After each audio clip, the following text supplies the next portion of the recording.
இங்க ஒரு ஃபேமிலி அவங்க பையனோட வாயை ஒரு ஸ்கேல வச்சு அளக்குறாங்க. அதுக்கப்புறம் அவனோட வாய் என்ன சைஸ்க்கு இருக்குதோ அந்த சைஸ்க்கு கரெக்டா மாவை கட் பண்ணி அதுல மோமோ செஞ்சு அவனுக்கு சாப்பிட கொடுக்குறாங்க. ஏன்னா இவங்க ஃபேமிலி ஒரு ஓசிடி ஃபேமிலி, எதை செஞ்சாலும் பர்ஃபெக்டா செய்யணும்னு எதிர்பார்க்கறாங்க. அதே மாதிரி இந்த பையன் பிறந்ததுல இருந்து அவனோட அப்பா அம்மா ஒரு டைம் கூட அந்த பையனை தூக்குனது கிடையாது. ஸ்கூல்ல பசங்களை தூக்கிட்டு ஓடுற காம்படிஷன் வச்சா கூட ஒருத்தருக்கு ஒருத்தர் தொட்டுக்கிறது ஹைஜீன் இல்லைன்னு சொல்லி வளர்க்குறாங்க. இதை விட கொடுமை என்னன்னா இடி இடிக்கும் போது தனியா தூங்க பயந்துகிட்டு அவங்கள தூக்க சொன்னா கூட தூக்க மாட்டாங்க. அந்த அளவுக்கு குடும்பக்கார அப்பா அம்மாவா இருக்காங்க.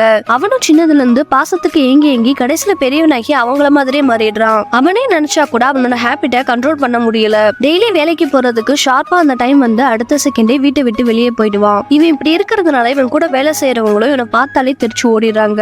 சோ இது வரைக்கும் இவன் கூட யாருமே பழகாம தனிமையில இருக்கிறது போர் அடிச்சு அவனோட வாழ்க்கையை முடிச்சுக்க ட்ரை பண்றான். அதை கூட பக்காவா பிளான் பண்ணி முன்னாடியே அவனோட இறுதி ஊர்வலம் கொண்டு ரெடி பண்ணி வச்சுட்டு அவங்க கிட்ட சொன்ன டைமுக்கு அவனோட வாழ்க்கையை முடிச்சுக்க போறான். ஆனா கரெக்டா அப்பன்னு பார்த்து ஒரு பொண்ணு வந்து அவனை காப்பாத்திடுறா. சோ இவன் கடைசி ஊர்வலத்துக்கு சொன்ன டைம் மிஸ் ஆயிட்டதுனால இவன் அந்த பிளானையே கேன்சல் பண்ணிடுறான். இப்படியே அந்த பொண்ணு கூட பழக்கம் ஏற்பட்டு ஒரு நாள் அவளோட வீட்டுக்கு போறான். அங்கே போனா அந்த பொண்ணோட வீட்டை ரொம்ப மோசமா குப்பை தொட்டி மாதிரி வச்சிருக்கா. சோ ஒரு துணியை போட்டு அது மேலதான் உட்காந்துருக்கான். கொஞ்ச நேரம் ஆக ஆக அவனால அந்த வீட்டுல இருக்க முடியாம அவளோட வீட்டை இவன் கிளீன் பண்ண ஆரம்பிச்சிடறான். இந்த பொண்ணு அவன் கூட பேசிட்டே தூங்கிடுறா. தூங்கி எழுந்து பார்த்தா அவ அவளோட வீட்டுலதான் இருக்காளுன்னு அவளுக்கே டவுட் வர அளவுக்கு கிளீன் பண்ணி வச்சிருக்கான். என்னதான் வீடு ஃபுல்லா கிளீன் பண்ணி வச்சிருந்தாலும் அவளோட லிப்ஸ்டிக் கட் பண்ணி வச்சதை பார்த்து கடுப்பாகி அவனை வீட்டை விட்டு வெளியில துரத்திடுறா. கொஞ்ச நேரம் கழிச்சு சாரி சொல்லலாம்னு வெளியில வந்தா அவனோட வீட்டுக்கு போகாம இவன் வீட்டுக்கு வெளியில தான் நின்னுட்டு இருக்கான். ஏதோ கோவமா நிக்கிறான்னு பார்த்தா மணி 8 ஆகிறதுக்காக தான் வெயிட் பண்ணிட்டு இருந்திருக்கான். இப்போ கரெக்டா மணி 8 அடுத்த செகண்டே அவனோட வண்டி எடுத்துட்டு கிளம்பிடுறான்.